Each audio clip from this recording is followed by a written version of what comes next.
Live your life within the moment. And don't go wait until the morning.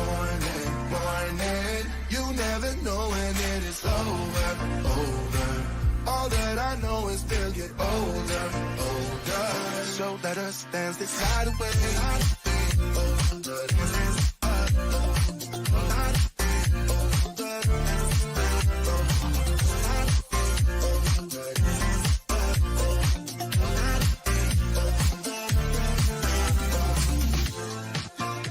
Our bodies move to the groove and the light that flickers. We get lost in the crowd, it's getting thicker. Get away from the drinks and chatter. Haven't said a word, but it doesn't matter. Feel the air getting standing in a blurry dream. No one else can see us. Live your life within the moment. And don't go wait until the morning. You never know when it is over. All that I know is we'll get older. So let us dance this night away.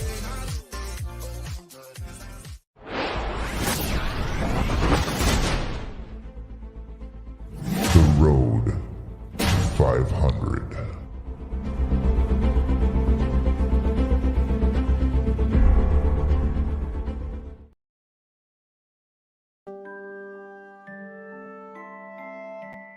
And there were in the same country shepherds abiding in the field, keeping watch over their flock by night.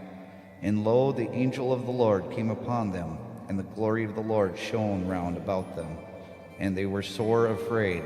And the angel said unto them, Fear not, for behold, I bring you good tidings of great joy, which shall be to all people. For unto you is born this day in the city of David a Savior, which is Jesus Christ the Lord. And this shall be a sign unto you. Ye shall find the babe wrapped in swaddling clothes, lying in a manger. And suddenly there was with the angel a multitude of the heavenly host, praising God, saying, Glory to the God in the highest, and on earth peace, goodwill towards men.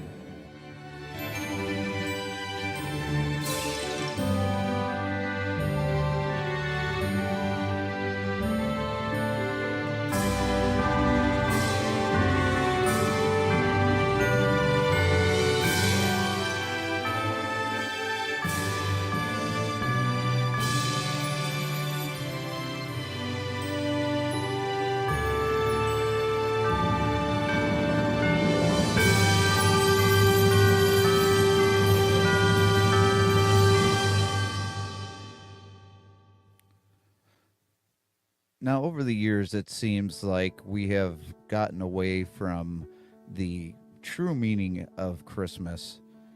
We have Black Friday, we have Cyber Monday, all the stores trying to bring us in to buy as much as we possibly can. We have the Christmas trees. Everybody is so stressed out because they just want to have that perfect gift. And everybody is just wanting to go out there and... Oh, gosh.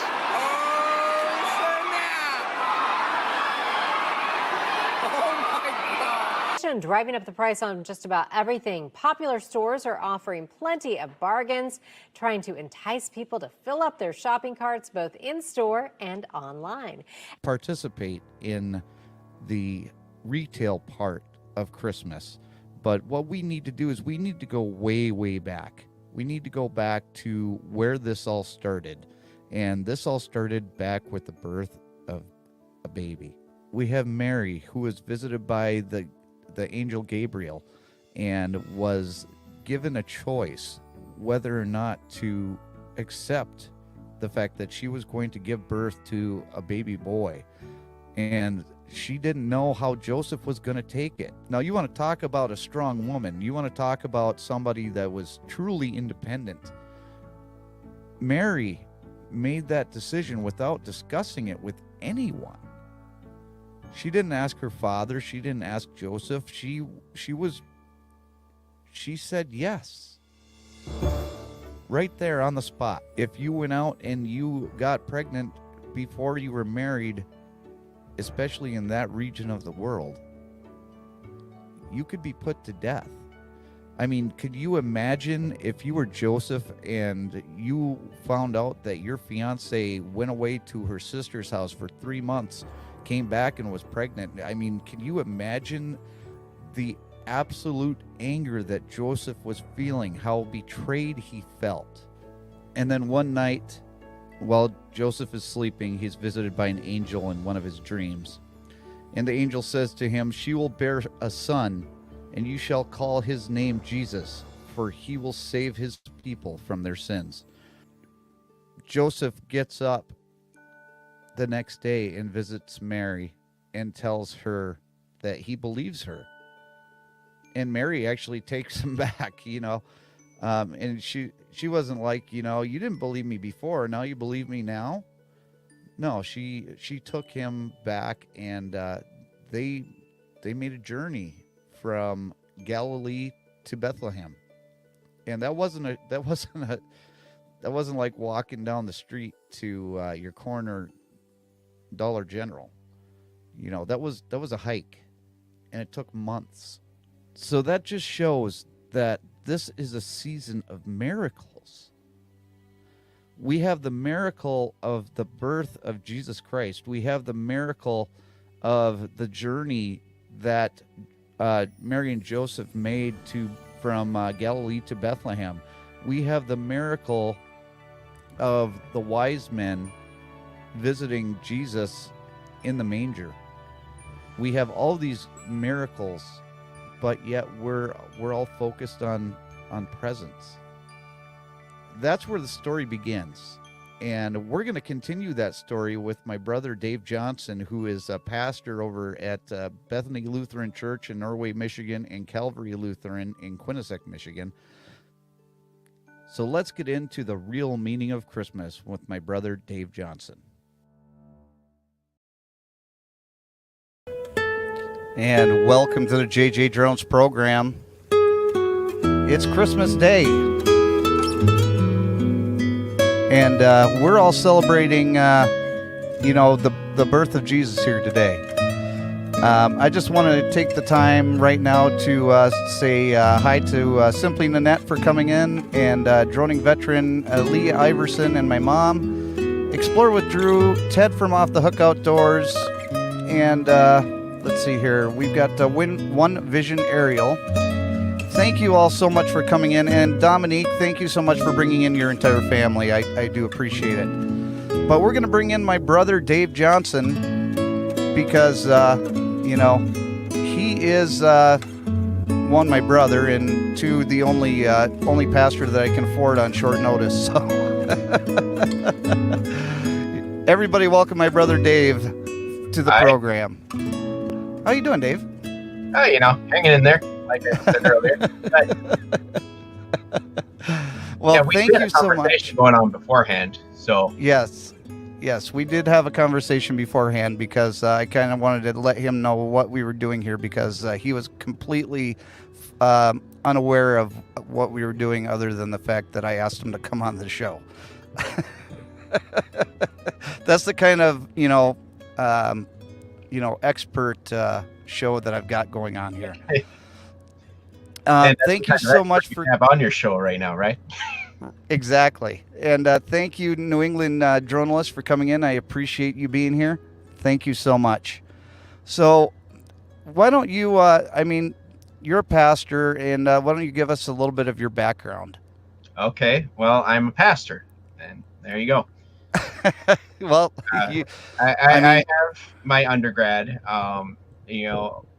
going through the call process to be a pastor. You don't start off there in the Lutheran Church, or the ELCA anyway. So it's a particular denomination of Lutheranism I belong to, and there are several, just like there are several denominations. I can't remember how many thousands of denominations just exist within the United States.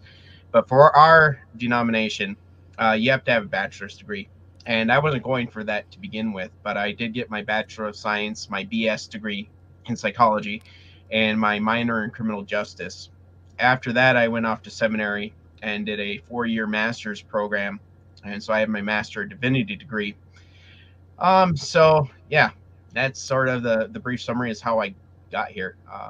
It's a much longer story, but I think you're here for the Christmas story and not my own story. Yeah, well, I mean, it's good. It's good to kind of get your background so that people know where you're coming from. So now the Christmas story goes way, way back, and this was a period of time back when there was a lot of strife going on over in Israel and Egypt and the like, and basically. As I recall, the Roman Empire was really stretching out their arms and trying to take over certain territories. And so back then, Joseph was a carpenter, and it all depends on the. Some people say that he was just somebody that worked in construction, maybe in even masonry, but it all just depends on the experts that you talk to. But they got, they were dating and they were engaged to be married. And then why don't you kind of take us off from there? Oh yeah, Mary and Joseph were betrothed. It's more than just engaged. They were practically husband and wife. Betrothal. One of the things that I learned about, and anyone can maybe correct me on this, but the idea was that after they were betrothed, the husband would pay the dowry to the family, and so then you're agreed to be joined together as husband and wife. And after that betrothal, the husband would then go to the family home and prepare a place for their spouse. In most common cases, the families all adult together, extended families, and so the husband would have to go and prepare a room, a home, a place for their spouse and their family to live in with the rest of the family, okay, so to speak. And so after that, then the groom would then go and fetch his bride, and then they'd have a week-long wedding party. And it's during this time of betrothal, and taking time to prepare a place for your spouse takes time. This could take months. So during this time, Mary finds out that she is pregnant. And of course, you mentioned earlier, Mary had Gabriel visit her, and he's like, by the way, guess what? You're going to have a baby. And she says, I've taken health class. I know how this works. It does not quite work this way. But as you said, she accepted it. She said, may it be done as you say. And when Joseph finds out, of course, he didn't want to disgrace her. He loved Mary. And so he sought to divorce her quietly because, as you mentioned also, getting pregnant out of wedlock was a punishable offense by being stoned to death, not a fate that he wanted to see her face. So he sought to divorce her quietly. Now, with the story of Joseph now, he was angry, right? I would imagine he was quite, angry, pissed, to not be so blunt. Obviously, his soon-to-be bride is pregnant, and it's not his child. This is an honor culture. This was a big deal. It wasn't just like he could brush it off. This would be grounds for, like I said, for her to be stoned to death. But he didn't want to bring her to public disgrace, as the text of Matthew says. So he was seeking to divorce her quietly, keep it behind closed doors, keep it just between the families, and leave it at that. And it's only until he had that dream with the angel appearing saying, no, this is, she didn't do anything. This is God's doing. And Joseph also said, I've taken health class. I know how this works. And he says, no, trust me. This is one of those rare occasions, circumstances. God is doing something much bigger than you could imagine in this moment. And going back, let's go back a little bit. You mentioned the Roman Empire, but before this, Israel had been in Babylonian captivity, and the history of Israel after they've been exiled in Babylon. And of course, there's the Assyrian exile, which is the northern kingdom, and the Babylonian exile, which is in the southern kingdom. That then they get conquered by the Persians, and the Persians get conquered by the Greeks, and the Greeks get conquered by the Romans. Somewhere in this time frame, the last prophet that we know of was Malachi. And up until this time, it had been over 400 years since the word of God had come to anyone. There was silence for over 400 years. No prophet, no word of God, no messenger to bring God's truth to the people had appeared.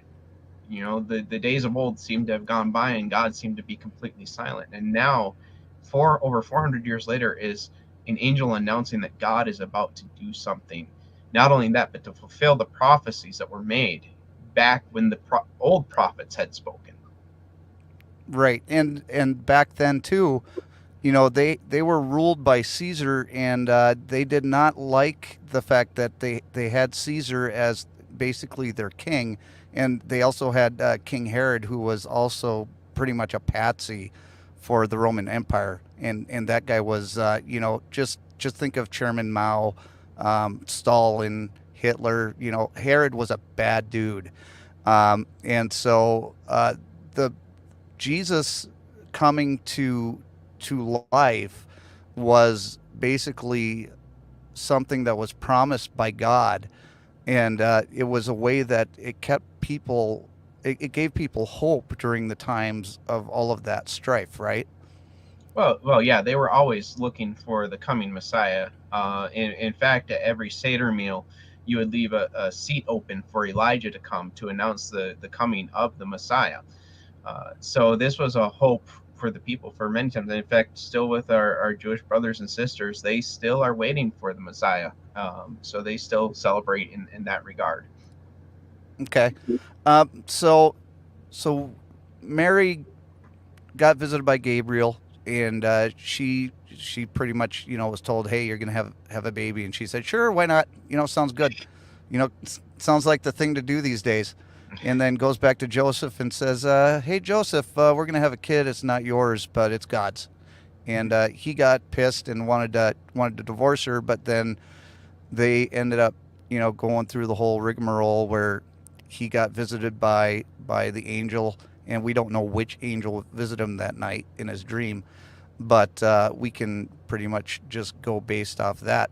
Now, Joseph goes to Mary and says, hey, I believe you.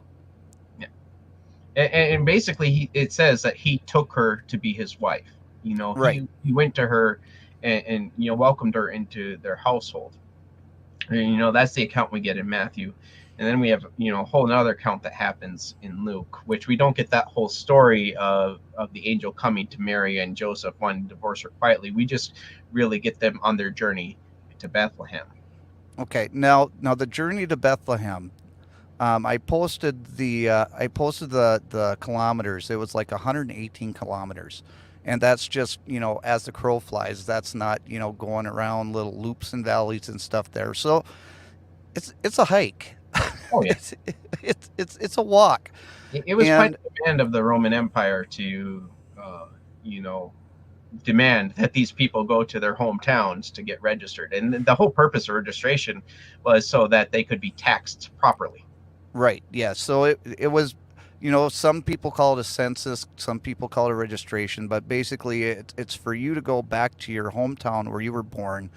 And so you can be counted so that you can be properly taxed. And Caesar was just trying to milk out every single penny from their people that they possibly could.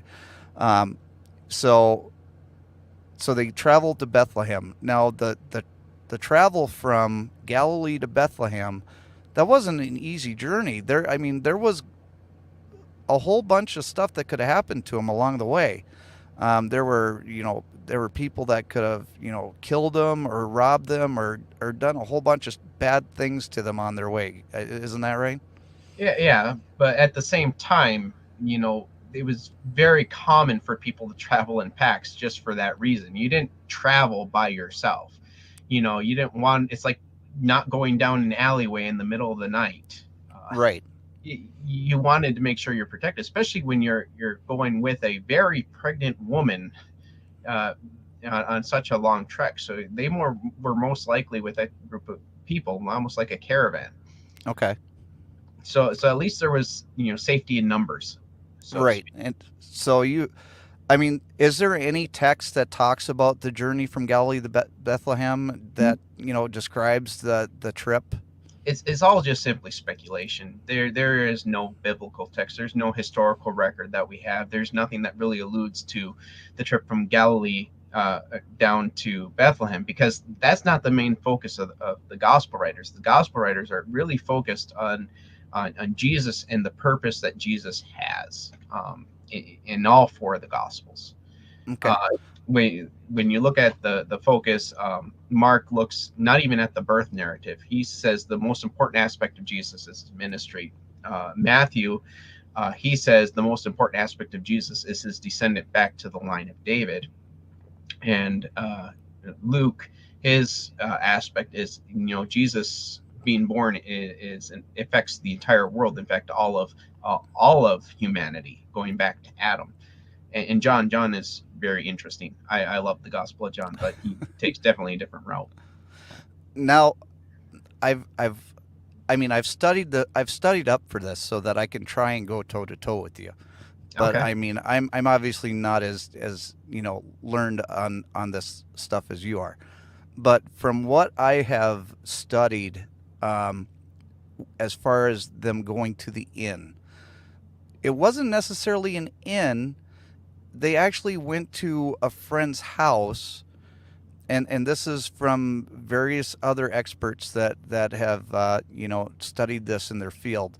I don't know if you've run into this or not, but I've heard from many different experts on this that instead of like an inn, it was a friend's house that they tried to go to, and they didn't necessarily go to a stable, but it was basically a living quarters downstairs in that person's house, because they didn't have room in like the living quarters, but it was an area where they kept their animals and stuff. Well, there's a lot of fascinating details in that story, and yeah, you really tried to connect with family whenever you went to place. So that's why that speculation is there, that they went to a friend's house, somebody connected with the family, someone that they knew, somebody that they could trust. The idea inn, that comes from the text where it says there was no room for them in the inn. But of course, we're thinking Holiday Inn Express kind of thing. And Right. that's most likely not the case in this circumstance. And yeah, it was actually a room in the downstairs areas, like sending them to the basement. But this is the place where the animals were kept. So it is more like a stable. We don't want to try to beautify this thing, because Jesus was born in a very meek and humble manner. This is the place where the animals were kept. And the reason for this, now, there could have been room. Just think about it. It's two people on a journey, and you probably had a lot of people staying in the house anyway. You would make room for somebody in your home. I mean, if somebody came to my door that was a relative or a friend of a relative and they were in need, I'm like, okay, come on, we'll make room for you.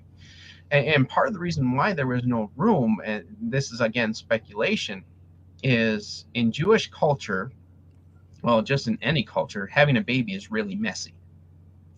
Anyone who has seen childbirth knows just how messy it is. Right. And Jewish law, anyone who was in the presence within the household of a birth, that household, the entire household, would be considered unclean, which was a huge inconvenience. I don't quote me on it. I believe that the period of cleansing after childbirth was about a week or so. So for that time frame, you had to isolate yourself away from the rest of the community. Okay. And if you were to enter into the marketplace or anything like that, you'd have to identify yourself as an unclean person. So you'd have to shout out, "Unclean!" Just so people knew to avoid you. Because if anybody came into contact with you, then those people would be unclean. So there's a very good chance that the people who own the home sent Mary and Joseph down to the basement because they didn't want to, get their hands dirty, so to speak. Right.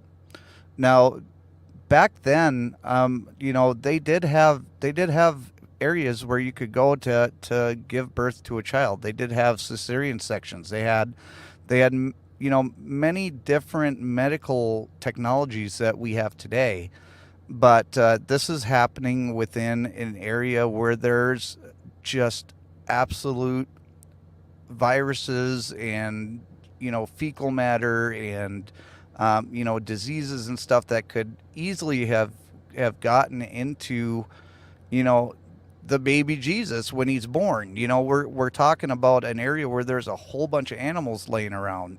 There were so many different, and that's why I say that it's a season of miracles, because number one, Mary having the virgin birth, actually getting pregnant as a virgin, that's miracle number one. Miracle number two is Joseph and Mary sticking together and then traveling down to Nazareth together after they got married. And then miracle number three would be the fact that Jesus was even born and survived. Right? Infant mortality rates at that time were high to begin with. So, you could attribute that to being a miracle in and of itself as well. Yeah. But really, when we get into the Luke text, which we're in, the real focus isn't so much about, the miracle of childbirth. It's about the cross that overshadows the birth of Jesus. And this has been making its way around Facebook, but this has been something I've known for quite a few years that I came across myself. Let's talk about moving on after that, the shepherds, because you read that portion in Luke. Shepherds keeping watch over the flock by night. First off, it's amazing that the angels appeared to the shepherds. Shepherds were the blue collar workers of the time, and given that they journeyed to Bethlehem, means that they must have been fairly close. So there's a very good probability these were temple shepherds. They were shepherds that were outside the city of Jerusalem, and they kept watch over the flocks of sheep, and their whole purpose was to tend the sheep and to provide the lamb sacrifice to the temple. And the lamb sacrifice was a firstborn lamb without blemish, a firstborn male lamb without blemish.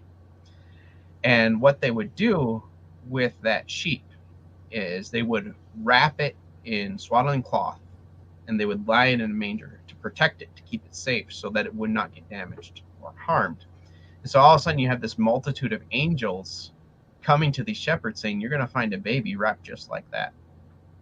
Wow. Now you see, that's part of the story that I didn't know. So that's extremely interesting. So let's talk about the wise men, because the wise men were basically astronomers, from what I've learned. And being astronomers, they were actually, akin to looking to the sky and studying the stars and everything else. But they saw one star that was kind of out of place that night. And why don't you go into that? Well, when we talked about this, when I was in seminary, again, this is a whole lot of speculation, because the texts we have just provide very little outlook on these things, because their focus was on something completely different. But the Magi that they say came from the east, being astronomers, because they talk about the star, and the common belief is that they also had their own prophecies told as well as to how the sky would look when this significant birth would happen, the birth of this person that would change the shape of human history. And so they looked, and all of a sudden those astrological signs all lined up.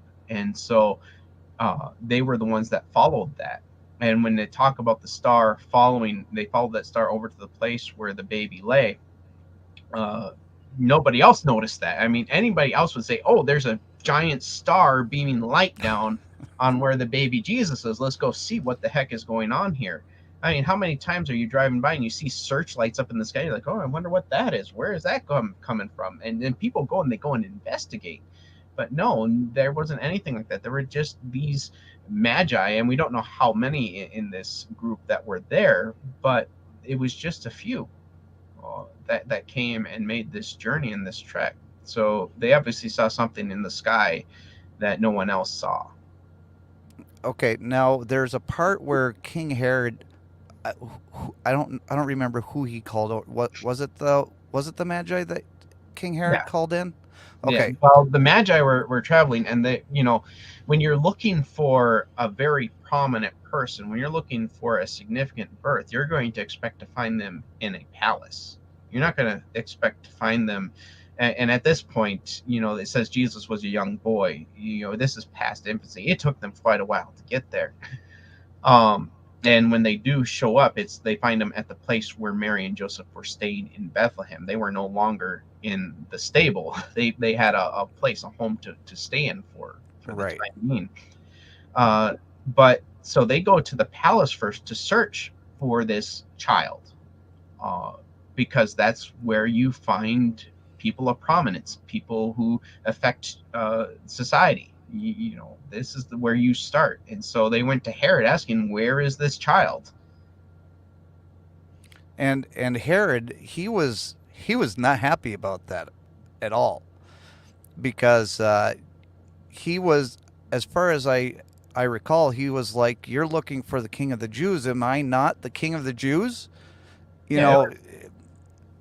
So he was ready to send them off, so that basically he could use them to find out where this kid is, so that he could go and kill it, right? Well, yeah, that's the whole part of that story. Is the Messiah was supposed to be the ruler, the king over Israel, and the belief of the Messiah was that he would come to power and he would reestablish David's reign. King David established Israel's borders far beyond than what they had ever seen before or seen since. And so the Messiah was going to come in and be ruler, which Herod was, and he didn't want to have his power usurped. And the idea was the Messiah was going to overthrow the Roman Empire, and then Israel would take over that helm at the leadership of this Messiah. And of course, that's a huge threat to Herod's power, and he was a very power-hungry man. He was, and he was a really bad man. And according Also, to, I was going to say, he's also very paranoid. In his palace, there were a lot of secret underground passages that led outside, just in case somebody was to come in and try to kill him. it's funny how that works out with dictators. But so he decided that after a while he didn't hear back from these guys, so he decided that he was going to put out there a decree that the soldiers were going to go out and kill every child under the age of 2, right? 2 and under. Yeah. So he did that, and then after all of that happened, then Jesus, Mary, and Joseph, they all escaped down to Egypt, correct? Mm-hmm. And the reason why Matthew brings this part of the story into his gospel is he really wants to connect the life, the work of Jesus and what God is doing through Jesus to the story of Moses and the Exodus. Just like Moses was rescued from being killed when Pharaoh was killing all the infants within the land, so too Jesus escaped being killed by Herod's grasp. And the Exodus was the idea that these people were set free from their bondage to slavery. And so then Jesus, in turn, the new Moses, is going to set the people free from their bondage of slavery as well. Okay, so why don't you go into the gifts of the gold, frankincense, and myrrh that that they brought? Well, the frankincense, that was an anointing oil. And in fact, that was commonly used to help, make the dead not smell so bad when you're preparing them. So, that was the idea of, again, overshadowing the cross is always overshadowing, looming over the head of Jesus. The myrrh, I can't remember what the myrrh is, to be honest. I might be conflating the frankincense and the myrrh, but then they say that the gold would have been used to help provide some sort of livelihood in Egypt while they sat and waited until the coast was clear, until Herod died, and they could safely return back to their hometown of Nazareth in Galilee. Yeah. So I mean, so there's a number of miracles that are just there along the way, and I mean, all of this stuff is overshadowed now through with Santa Claus and Christmas trees and presents and everything else. How do people, like the people that are here in the chat, and we've got 8 people in the chat right now, and people have been coming in and out. So I mean, this isn't like huge YouTube fodder. It really isn't. But I mean, this is something that I think is important.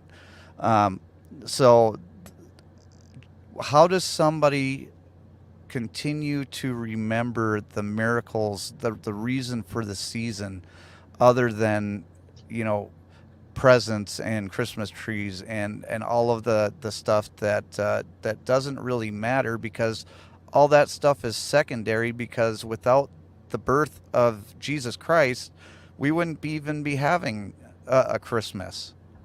Well, if you were to talk to the gospel writers, they would even say that without what happens to Jesus on the cross and the resurrection, the birth itself is insignificant. The reason why the birth even means anything is because of the death and resurrection of Jesus himself. Otherwise, Jesus would just been simply another man that lived and walked this earth.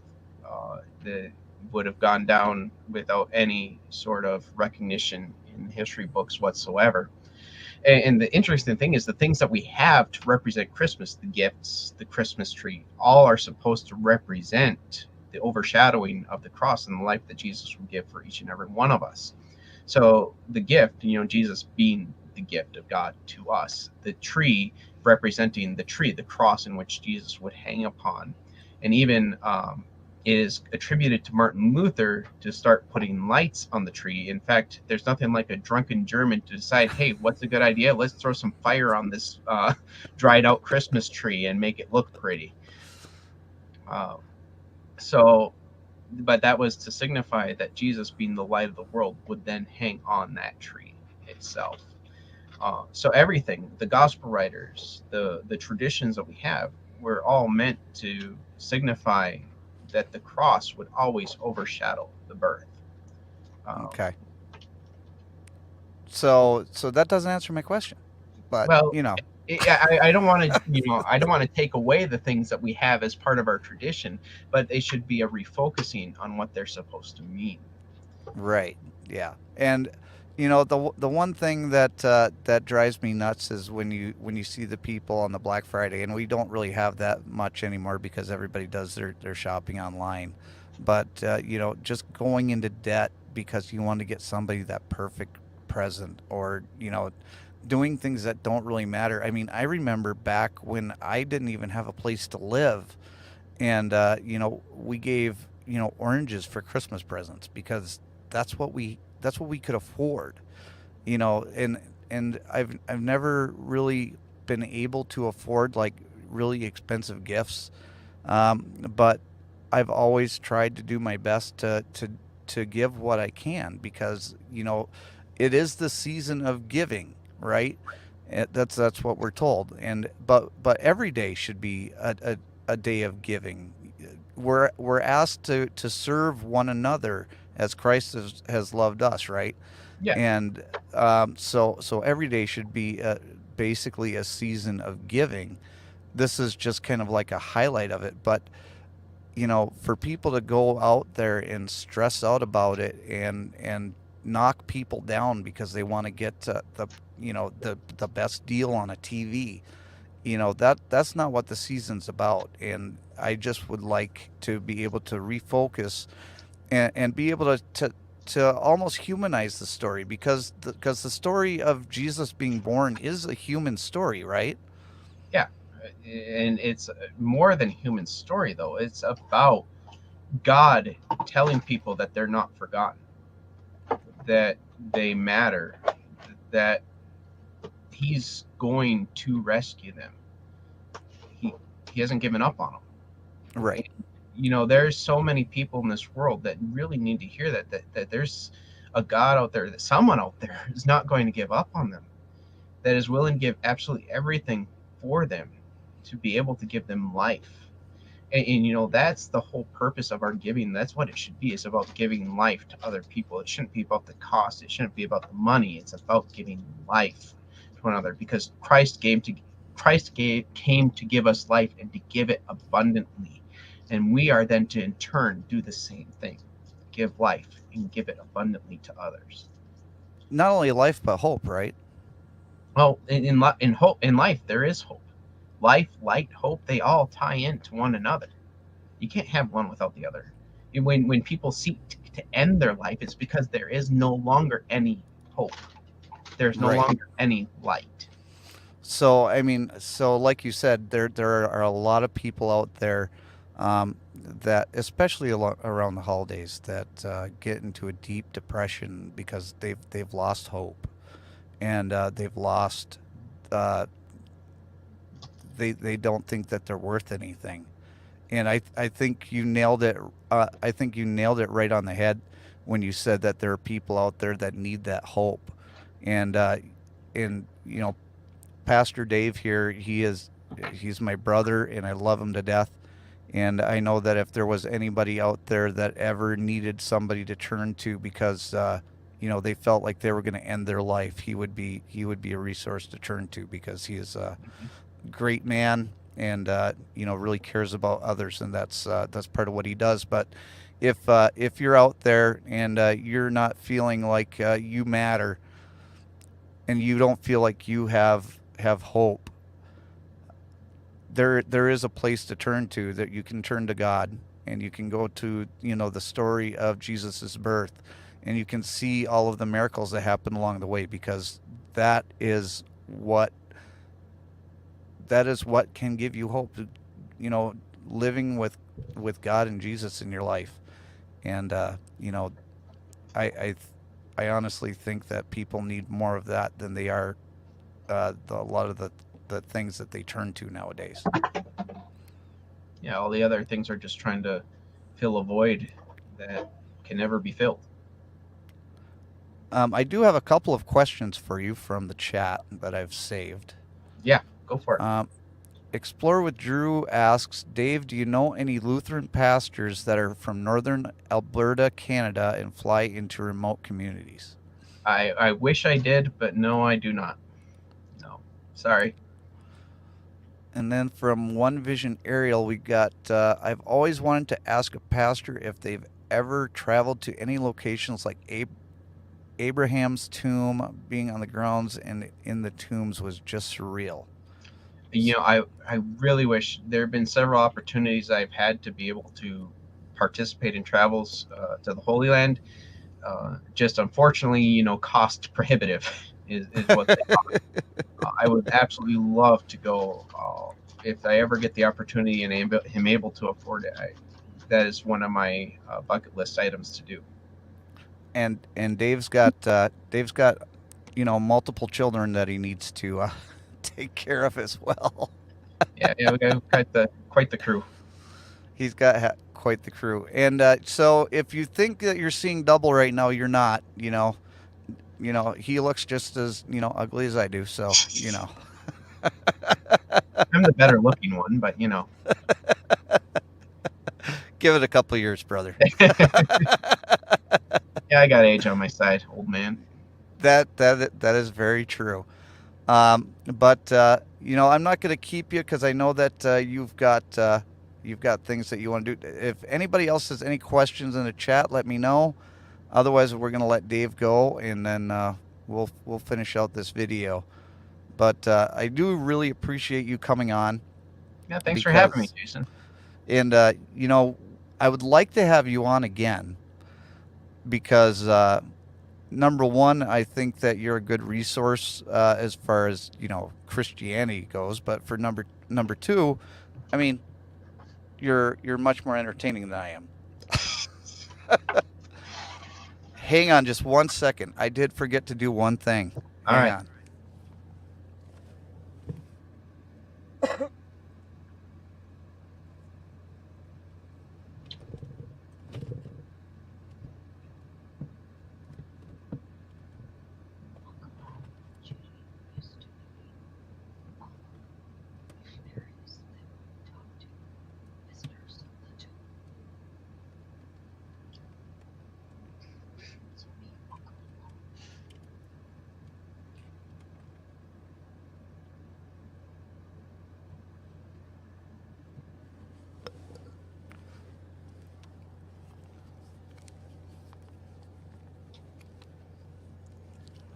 I know that this is going to shock everybody in the community, and it's probably going to shock you as well. When I left home, I forgot my charging cord for my laptop, and I was very upset about it because if I don't have my charging cord, I'm not going to make it through the full hour on the live stream. So I ended up going to Walmart down in De Pere, Wisconsin. So big shout out to Walmart in De Pere, Wisconsin, because they don't usually let drivers in their parking lot, but they gave me an exception. So I went to the Walmart. I got myself a laptop cord so that I could charge my laptop during the live stream. And lo and behold, I have everything plugged in, but I don't have the power cord plugged into the outlet. So I just got a notification that my computer was about ready to shut down, and I was like, "Oh my gosh, I didn't plug it in."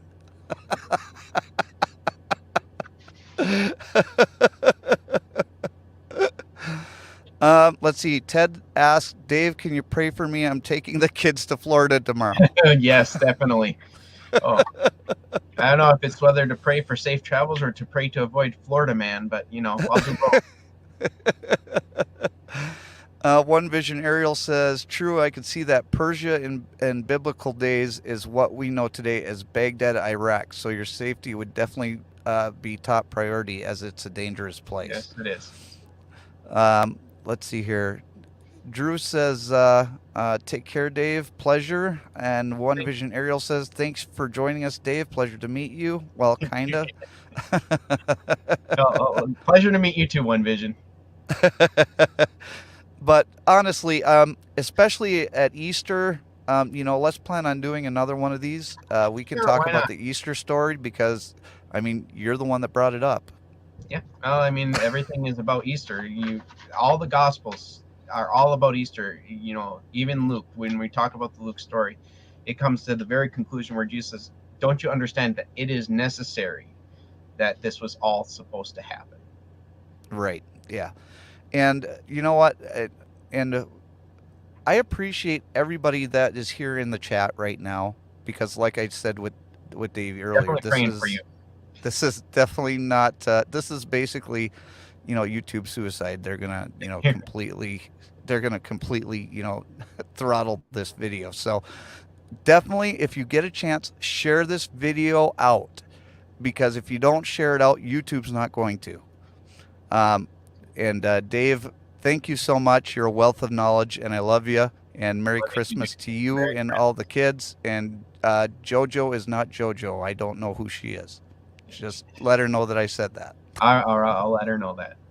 Merry Christmas, Jason. Love you. Merry Christmas too. Love you too. So let's see here. Ted says, "Pray for me dealing with the kids in the truck for 15 hours." And One Vision Ariel says, "Drive for 15 hours with the kids. Are we there yet? I got to pee. You'll be pulling your hair out." Earplugs and blindfolds, Ted. Everything is for you, not the kiddos. And then Dan says, "Thanks for coming on the live stream, Dave." I'm going to do a little something here. This is already, YouTube suicide. So I'm going to continue on with my suicide. I'm going to play you a song. And YouTube, just so you know, I do have the right to play this song. It's through Epidemic Sound, so. But I just want you to listen to it. And we've heard it many, many times throughout the years. We've heard it on radio. We've heard it on TV. We've heard it on songs. But have we really listened? No, I'm not going to sing, Dan. I'm not going to sing. That's why I said I have the rights to play this song. But I just want you to listen to it. I want you to listen to the words.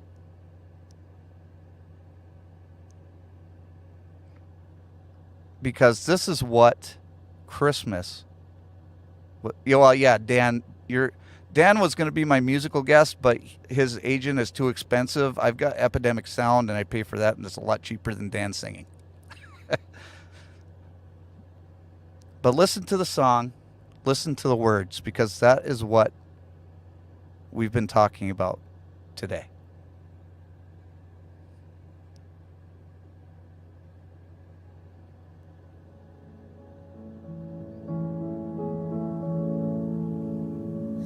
Oh, holy night, the stars are brightly shining.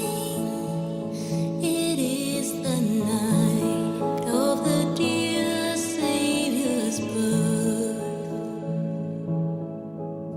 Long lay the world in sin and narrow pining, till he appeared and the Spirit felt its worth.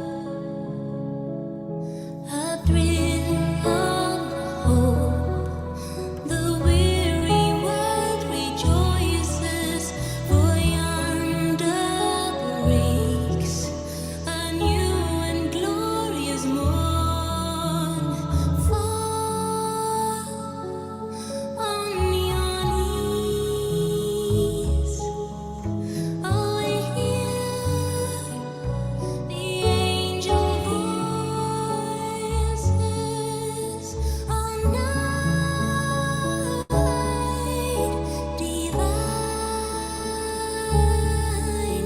the night when Christ was born.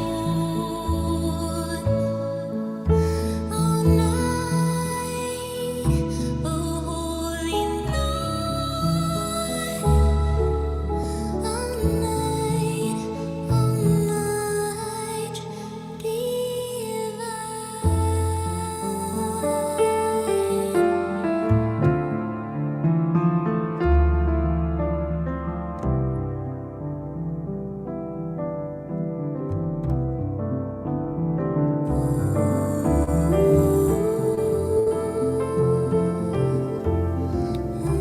It is Christmas, and we are all called to love one another and to serve each other. led by the light of faith serenely beaming, with glowing hearts by his cradle we stand.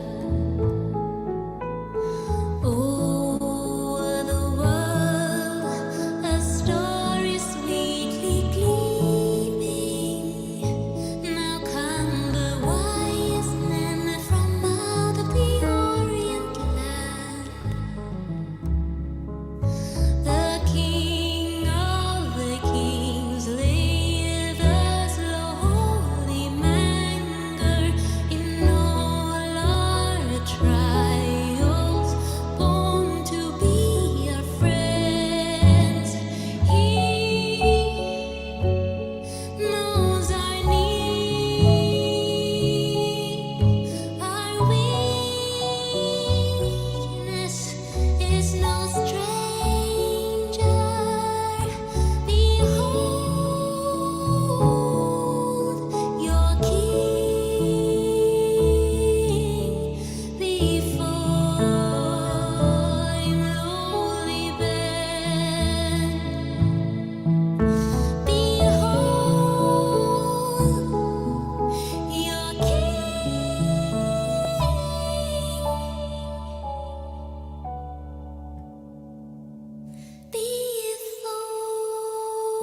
before him lowly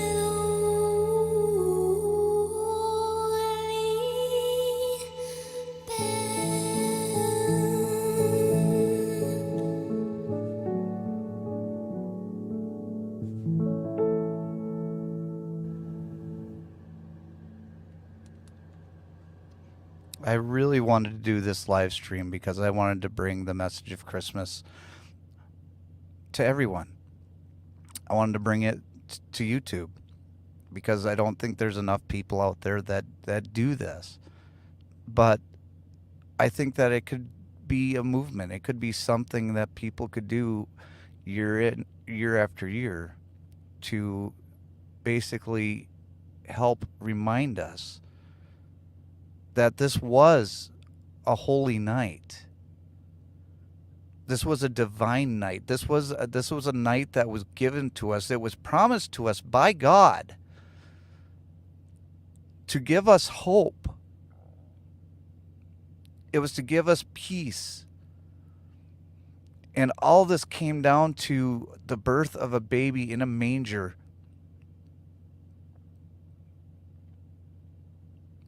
There was just all of this strife going on. And we all deal with our own strife day in and day out, right? There's bills that we can't pay sometimes, and there's taxes, and the political people are doing their thing, and these people are doing their thing, and nobody is talking to one another. And you start to lose hope, and you turn to drugs and alcohol and all these different things that you don't need in your life.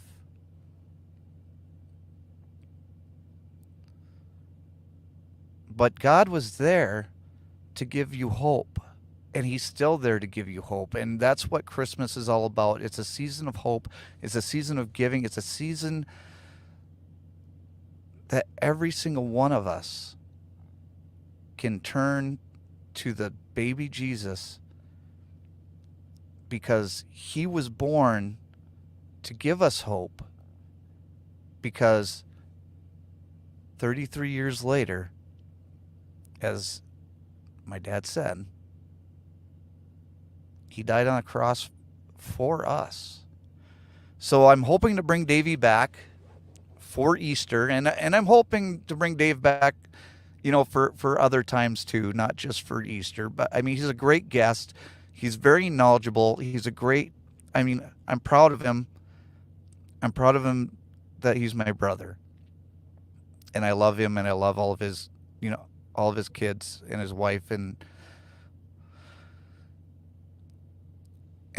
this is the last live stream of 2022. My next live stream is going to be January 1st, 2023, and I don't have a New Year's resolution yet, but I'm coming up with one. The New Year's resolution that I did for 2022 was to do at least one video a week for an entire year, and I just got one more video to do before the end of the year, and I've got to work on it. I've already started working on it, but I have a lot more work to do on it. But the one thing that I've learned from doing these live streams this year, and towards the end of the year, was that I need to use my platform for giving, for helping people. I don't have a huge platform, but you know what? We raised enough money for 15 wreaths for Wreaths Across America. And if you would see the faces of the veterans that I told that to, it's amazing, the impact. And I'm not going to go into a whole bunch with the Wreaths Across America. That's all going to be part of the video series. But, we raised money for that. We raised money to help out a friend. And that's what we're called to do. We're called to help people. We're not supposed to be, me all the time. Yeah, is there a time that, we want to, just kind of be selfish and take some time for ourselves? Of course we do. We're all human, right? But we're all called to serve. We're all called to help each other. And this is now what we can focus on. And Paul says, I'm just now learning that you have a bro. No, you just are remembering that I have a brother. But I thank all of you that have been here with me throughout this entire year on the live streams and watching my videos. And I ask you to share this video out. Share it with a friend. Share it on your social media, because YouTube isn't going to be pushing this video out. This doesn't fit in their algorithm. And I'm not doing it for the publicity or the notoriety. I'm not doing it for that. I'm doing that to share the message of hope. And if you are out there and you are trying to find hope, reach out to somebody, because there's always light at the end of that tunnel, no matter how long that tunnel is. But I wish you all a very, very Merry Christmas, and we will see you in the new year. Thanks for coming along for this ride with me, and we'll see you later on down the road. Bye, everybody, and Merry Christmas. Now my wheels Ha! Wrong one.